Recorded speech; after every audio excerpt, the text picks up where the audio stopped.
Terima kasih Anda masih bersama kami. Pemirsa, mantan Menteri Komunikasi dan Informatika Johnny G. Plate menjalani sidang perdana di Pengadilan Tindak Pidana Korupsi Jakarta Pusat pada Selasa 27 Juni. Dalam sidang pembacaan dakwaan, Johnny membantah terlibat dalam kasus korupsi di Kementerian Komunikasi dan Informatika.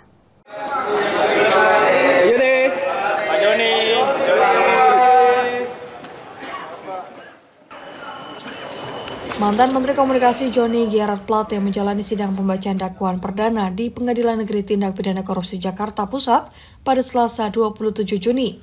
Plate disidang bersama dua orang terdakwa lainnya yakni Yohan Suryanto yang merupakan tenaga ahli konsultan di Human Development Universitas Indonesia dan Anang Ahmad Latif yang merupakan Direktur Utama Badan Aksesibilitas Telekomunikasi dan Informasi. Dalam sidang itu, Johnny membantah tidak melakukan apa yang didakwakan dan ia siap membuktikannya melalui eksepsi atau nota keberatan. Hal tersebut dikatakan oleh pengacara Johnny G. Plate Ahmad Kholidin kepada wartawan seusai sidang ditutup.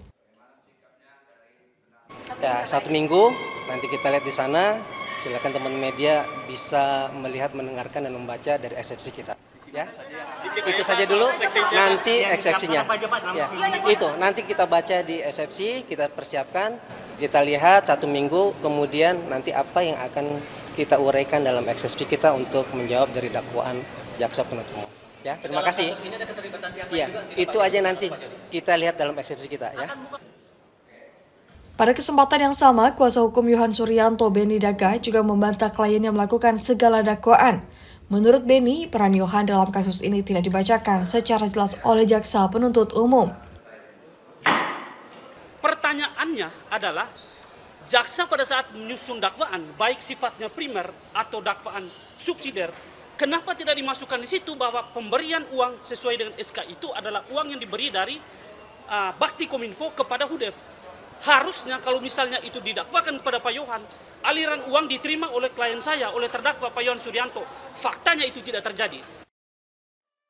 Dalam persidangan yang dipimpin oleh Ketua Majelis Hakim Fazal Hendri itu, Johnny G. Plate didakwa korupsi penyediaan infrastruktur proyek Base Transceiver Station BTS dan pendukung Kementerian Komunikasi periode 2020 hingga 2022 hingga merugikan keuangan negara sebesar 8,32 triliun rupiah. Plate juga didakwa menerima uang sebesar 17,8 miliar. Jaksa penuntut umum mengatakan perbuatan Plate melanggar pasal 3 Yunto pasal 18 Undang-Undang Nomor 31 Tahun 1999 tentang pemberantasan tindak pidana korupsi, sebagaimana telah diubah dengan Undang-Undang Nomor 20 Tahun 2001 tentang perubahan atas Undang-Undang Nomor 31 Tahun 1999 tentang pemberantasan tindak pidana korupsi Junto pasal 55 ayat 1 KUHP. Fani Agnia, Fauzi Irawan, Garuda TV melaporkan dari Jakarta.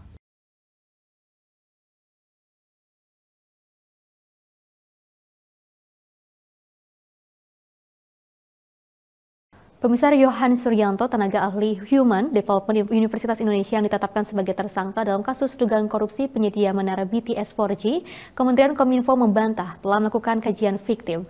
Bantahan ini disampaikan oleh kuasa hukumnya di Pengadilan Tipikor Jakarta Rabu kemarin.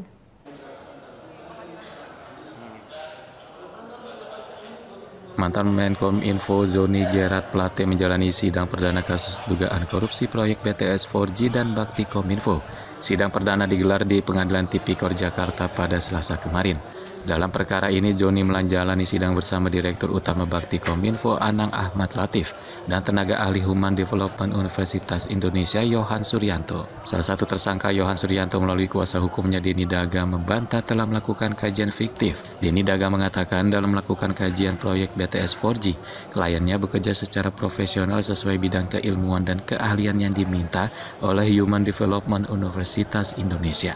Berdasarkan kontrak antara Human Development Universitas Indonesia dan Badan Aksesibilitas Telekomunikasi dan Informatika. Beni juga mengatakan kliennya menerima honor dalam melakukan kajian dan pembayaran sebagai konsultan kajian dari Human Development Universitas Indonesia sesuai surat keputusan pengangkatan tenaga ahli dan kontrak bukan dari pihak lain. Hanya disebutkan terkait penerimaan uang sebesar 400 juta.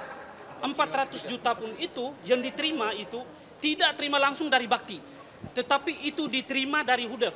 Pertanyaannya adalah, jaksa pada saat menyusun dakwaan, baik sifatnya primer atau dakwaan subsidiar, kenapa tidak dimasukkan di situ bahwa pemberian uang sesuai dengan SK itu adalah uang yang diberi dari bakti Kominfo kepada HUDEF. Harusnya kalau misalnya itu didakwakan kepada Pak Yohan, aliran uang diterima oleh klien saya, oleh terdakwa Pak Yohan Sudianto. Faktanya itu tidak terjadi. Sehingga dari dakwaan dibacakan tadi, buat kami itu dakwaan sumir, dakwaan abu-abu. Dan sudah tepat kami buat keputusan untuk melakukan eksepsi. Itu pendapat kami.